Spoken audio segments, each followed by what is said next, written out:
Olá, nesta edição vamos falar sobre as atividades desempenhadas pela Corregedoria de Presídios da capital. Você vai ver também, Judiciário Cearense realiza ações na Semana Nacional da Adoção. Fórum Clóvis Bevilacqua implanta ferramenta para acelerar trâmite de mandados judiciais. E Tribunal de Justiça imposta 2 novas desembargadoras.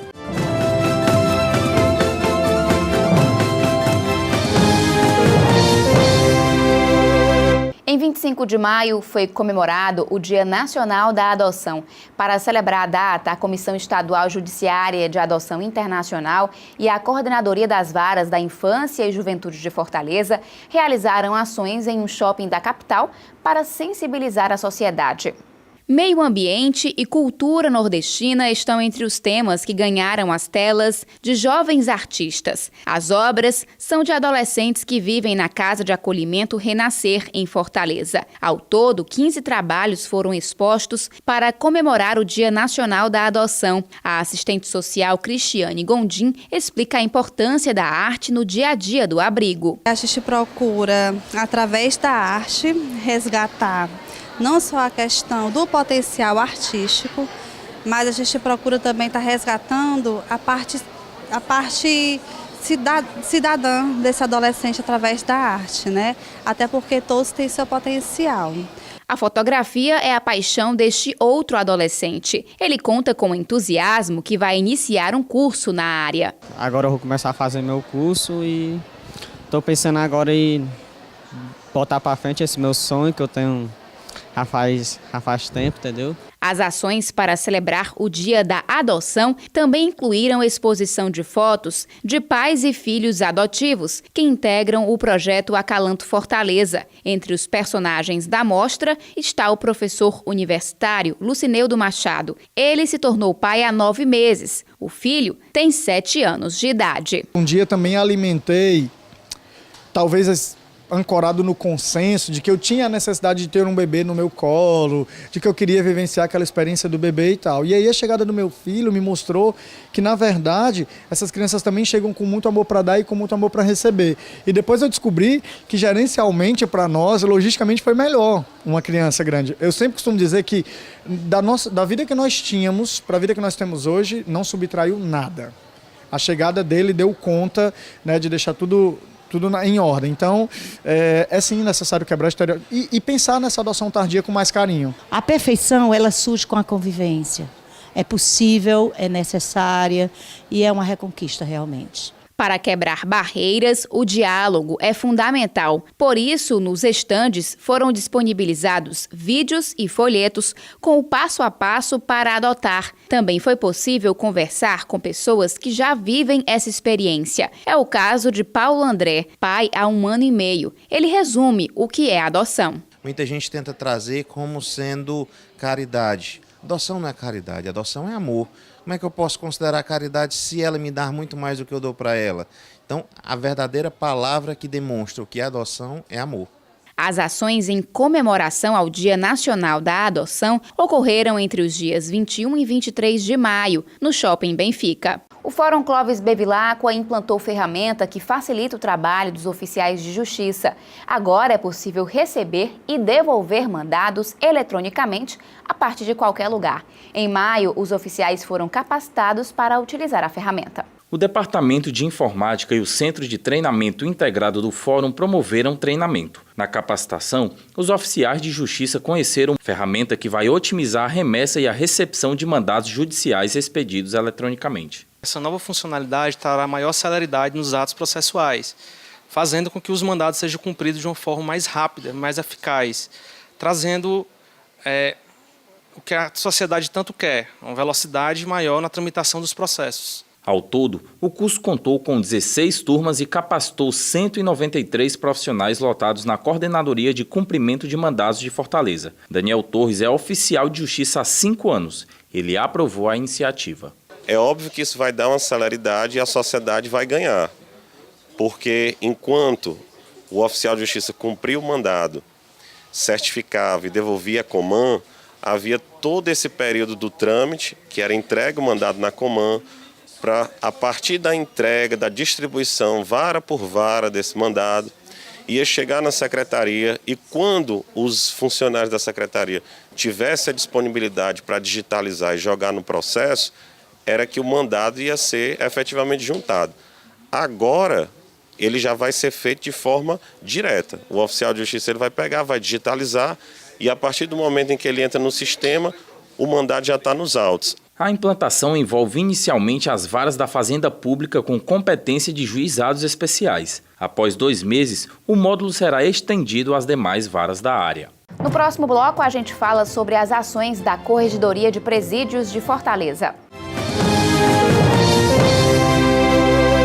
As juízas Lígia Andrade e Lira Ramos tomaram posse como desembargadoras do Tribunal de Justiça do Ceará. A solenidade ocorreu no dia 26 de maio. A cerimônia foi conduzida pela presidente do TJCE, desembargadora Iracema Vale. A magistrada afirmou que as novas integrantes do tribunal vão engrandecer a justiça cearense. Logo depois, as juízas Lira Ramos e Lígia Andrade fizeram juramento e assinaram termo de posse. Em seguida, a desembargadora Maria Nailde Pinheiro Nogueira proferiu discurso de boas-vindas. Ela destacou a importância do momento para a vida de um juiz. Ocupar o cargo de desembargador é o sonho de muitos que ingressam na magistratura.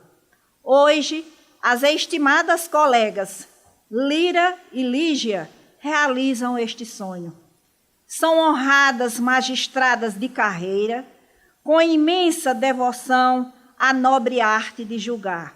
E tenho certeza que este momento foi antecedido de muito trabalho, esforço, estudo e determinação. Lígia Andrade era juíza titular da 2ª Vara de Execuções Fiscais e de Crimes contra a Ordem Tributária da capital. Ela foi eleita desembargadora no dia 21 de maio, pelo critério de antiguidade, após mais de 28 anos dedicados à magistratura. Lira Ramos foi eleita, na mesma data, pelo critério de merecimento. Ela ingressou no Judiciário Estadual em 1992. Antes de chegar ao tribunal, era juíza da 25ª Vara Cível de Fortaleza. As novas integrantes do TJCE ocupam as vagas decorrentes das aposentadorias dos desembargadores Paulo Timbó e Rômulo Moreira de Deus, respectivamente. Elas falaram sobre as expectativas para o novo cargo. Como juíza, eu sempre preservei para honrar a toga e irei continuar para honrar a toga que a sociedade exige, a seriedade, exige honestidade, e vai mudar porque realmente nós julgamos com os pares. Não é um julgamento individual como o juiz, que é um julgamento mais solitário. E já no tribunal é um julgamento coletivo. Há 28 anos que eu estou na magistratura. Nesse tempo sempre agi com muita seriedade, procurando dar uma célere prestação jurisdicional. E no tribunal eu pretendo seguir o mesmo caminho, com mais responsabilidade, porque eu estou julgando, estou revendo a decisão dos meus pares do 1º grau. Com as posses das desembargadoras Lígia Andrade e Lira Ramos, o Pleno do Tribunal de Justiça passa a contar com 15 mulheres, do total de 43 magistrados. O governador do Ceará, Camilo Santana, destacou a participação feminina no Judiciário Estadual. Não poderia deixar de prestigiar esse momento, mas principalmente são 2 mulheres, aumentando o número de mulheres como desembargadoras do tribunal. Portanto, quero aqui parabenizar as 2 novas desembargadoras e parabenizar também de antemão já o trabalho da presidente Iracema, que vem conduzindo de forma muito exemplar esse poder. São 15 mulheres, quer dizer, as mulheres estão muito competentes, todas as 2 desembargadoras, muito competentes, que vêm a somar para o desenvolvimento da Justiça e do Estado do Ceará. A Ouvidoria Geral do Judiciário Cearense promoveu o Dia de Valorização do 1º Grau.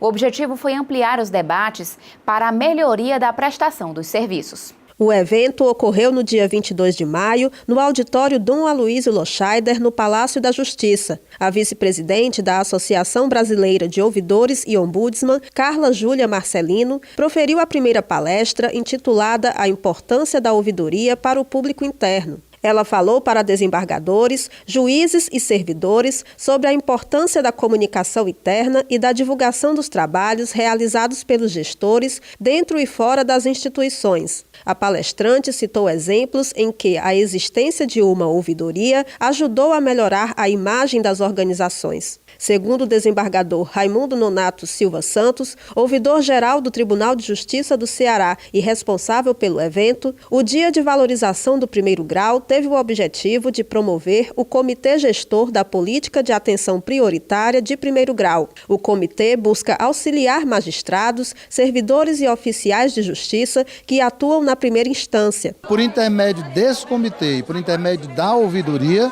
nós vamos fazer um verdadeiro mapeamento, uma verdadeira radiografia do que está havendo no Poder Judiciário cearense e vamos tentar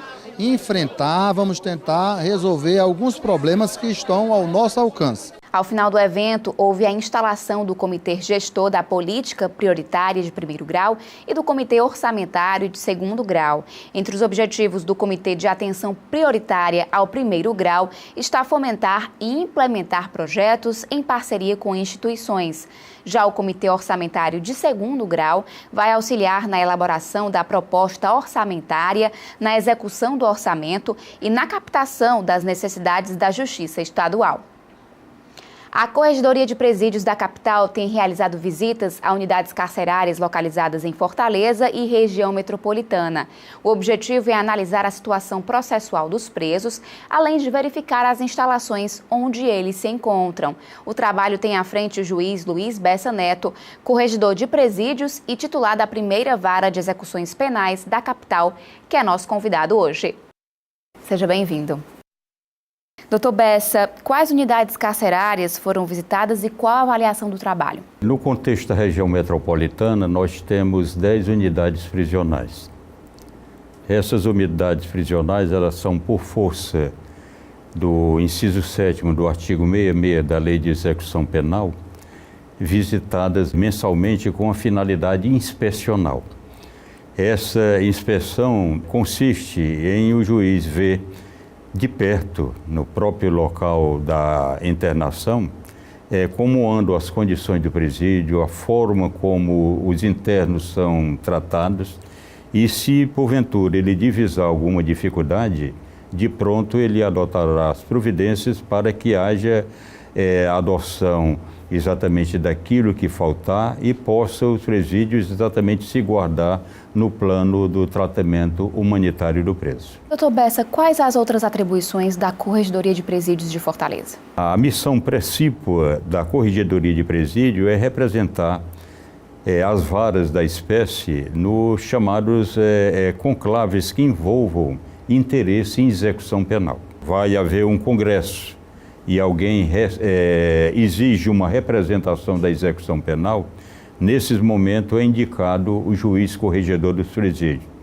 Outro aspecto importante é quando, numa solenidade que envolva matéria de corregedoria e de execução penal, também o juiz corregedor exercita a representação.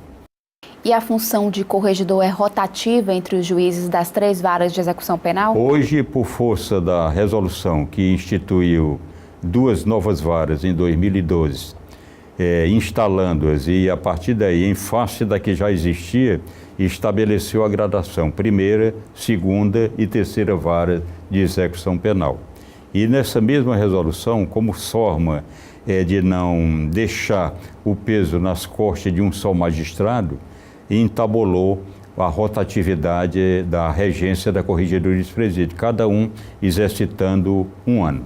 E, doutor Bessa, qual a competência das varas de execução penal de Fortaleza? A competência das varas de execução penal consiste em educar o encarcerado, porque a pena que simboliza uma reprovação sobre o fato antissocial cometido, a partir daí ele merecerá um acompanhamento por parte do judiciário. E esse acompanhamento consiste em distribuir justiça no campo do preparo, da reformação da estrutura de personalidade do interno, de sorte a que ele possa, de futuro, por ocasião da integralização do cumprimento da pena, ele está devidamente guardado a ser reinserido em sociedade. Agora é um processo difícil. É um processo difícil porque a nossa estrutura carcerária ela é carcomida exatamente por alguns ranços históricos. Só para se ter uma ideia, ainda no terceiro milênio, a estrutura carcerária brasileira ainda tem rancor de masmorra, né, de Idade Média. Nós temos, nos últimos anos, trabalhado intensamente visando a humanização das estruturas carcerárias. Quando assumimos a execução penal há 12 anos atrás, nós tínhamos 7 unidades de execução de pena e entidades também para presos provisórios. Dessas 7 que eu apanhei, 3 foram interditadas totalmente pela ordem IPPO 1, ali no Itaperi, o Amanari, uma localidade além da cidade de Maranguape, e, por último, o IPPS. E, depois disso, 7ª unidade, apenas outras foram acrescidas e hoje temos exclusivamente 10, a aguardar um complexo de encarceramento de em torno de 22, 23 mil presos. E a capacidade é inferior a isso? A capacidade ela está exatamente superada em mais de 100%. A prova é que os níveis de encarceramento hoje chegam a uma condição desumana, porque o que visa a pena, como disse há pouco, é reeducar o preso. E nos níveis em que ele transita na ambiência carcerária, ele é fadado a perder a autoestima, ou seja, não há nenhuma perspectiva de reeducação do interno na estrutura carcerária brasileira de momento. É um problema nacional. O problema é nacional, não é só local, não. E, doutor Bessa, qual a finalidade da Lei de Execução Penal? A finalidade da Lei de Execução Penal também se agrega a esses pormenores que eu acabei de enunciar e que é a busca permanente da ressocialização. Tanto assim, é verdade que nós sempre perseguimos a todo instante da execução da pena a potencialização dessa perspectiva ressocializadora. E ela se efetiva através de oportunidades, quer intramuros, quer extramuros, por ocasião do exercício de um trabalho externo, quer em sede de regime fechado, mas esse mediante escolta, e no semiaberto, hoje com monitoramento eletrônico. A gente faz agora um breve intervalo e daqui a pouco continua a entrevista sobre as atividades da Corregedoria de Presídios de Fortaleza. Até já! Estamos de volta do intervalo. O assunto da entrevista é o trabalho da Corregedoria de Presídios da capital. Quem fala sobre o assunto é o juiz Luiz Bessa Neto, corregedor de Presídios de Fortaleza. Doutor Bessa, com relação ao sistema carcerário, qual a responsabilidade do Judiciário, da Secretaria da Justiça e Cidadania, do Ministério Público e da Defensoria Pública? Nós vivemos um sistema complexo de responsabilidade no cotejo do encarceramento no Brasil. 2 são os poderes que convergem para a concretização dessa atividade. De um lado, o Executivo, através da Secretaria de Justiça, que agrega no campo de suas competências as políticas e a gerência carcerária.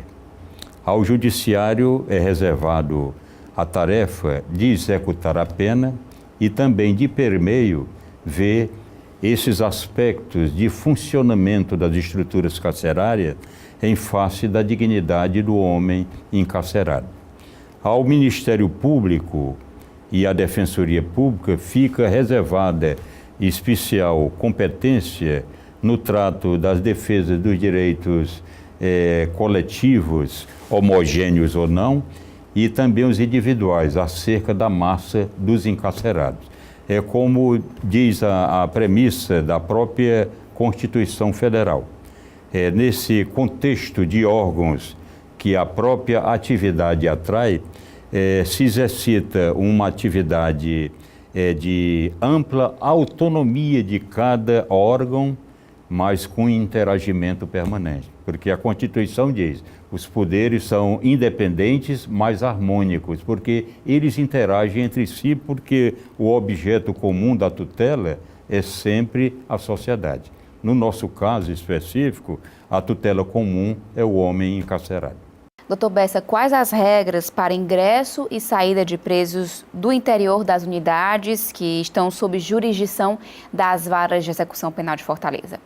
As regras são aquelas que estão escritas na própria lei de execução penal e também de forma subsidiária no Código de Organização Judiciária do Estado do Ceará.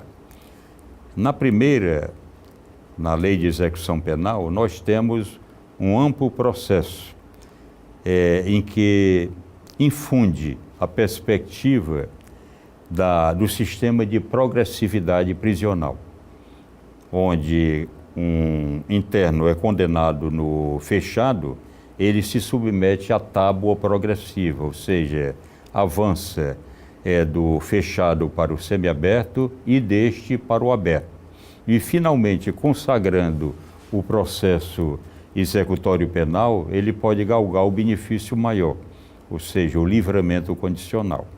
No aspecto administrativo, a entrada e saída de presos é mais um aspecto da Corregedoria de Presídios, que tanto recepciona os presos oriundos das delegacias da região metropolitana, mas também do interior do Estado.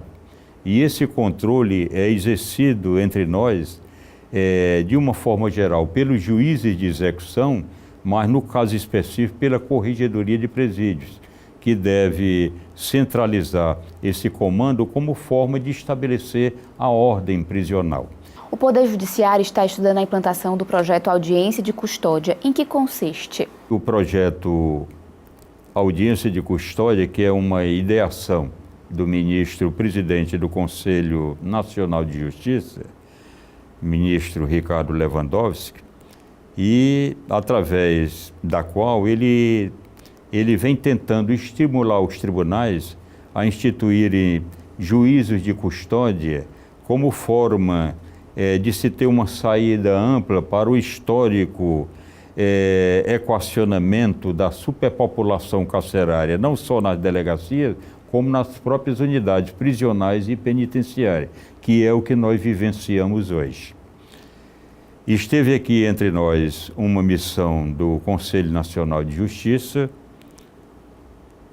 precisamente com a presidente, e ela submetendo a ideia ao pleno do tribunal, houve a acolhida.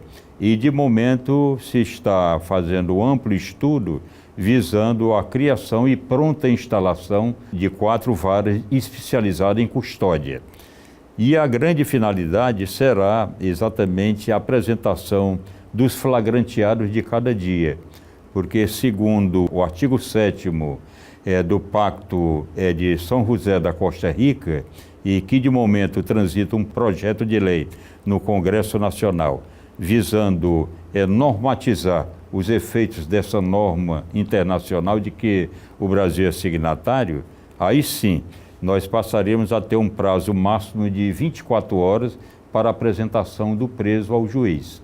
O juiz, ao analisar o flagrante de cada preso, ele vendo da regularidade solene, homologaria o flagrante.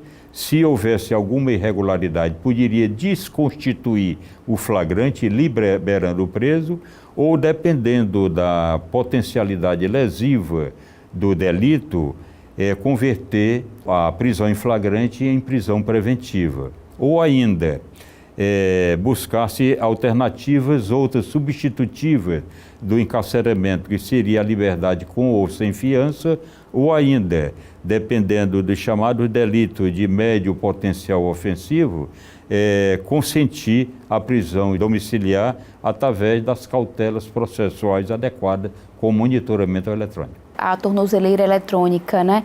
Esse uso é uma alternativa para o problema da superlotação nos presídios? Estamos engatinhando, embora já faça algum tempo que nós experimentamos essa tecnologia.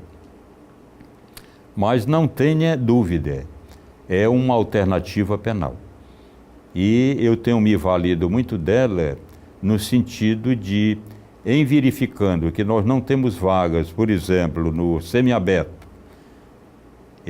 de pronto, eu analiso cada caso e tenho franqueado, excepcionalmente, a prisão domiciliar via monitoramento eletrônico. E, doutor Bessa, a sociedade entende os direitos dos presos? É claro que a sociedade entende.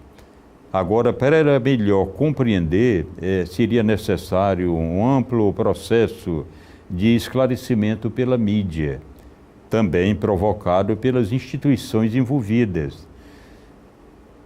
Nós sempre procuramos emprestar algumas decisões de impactos da nossa lavra e esclarecer os motivos. Isso é uma forma pedagógica de você encaminhar os esclarecimentos necessários. É chegado o momento do judiciário sair da toca, ou seja, da toga de que ele se reveste, ou seja, elevado de dignidade que a função exerce, para ganhar exatamente o campo nesse raio necessário de interagimento junto às comunidades. Com isso, o judiciário estaria cumprindo o seu dever precípuo de jurisdição e também consagrando também um elemento precioso da sua atividade estatal, que é exatamente a ferramenta de fomento ao crescimento social. Eu entrevistei o juiz Luiz Bessa Neto, titular da primeira Vara de Execuções Penais de Fortaleza e corregedor de presídios. Obrigada pela entrevista. Eu é que agradeço a você. O Judiciário em Evidência fica por aqui. Obrigada pela companhia. A gente volta a se encontrar na semana que vem.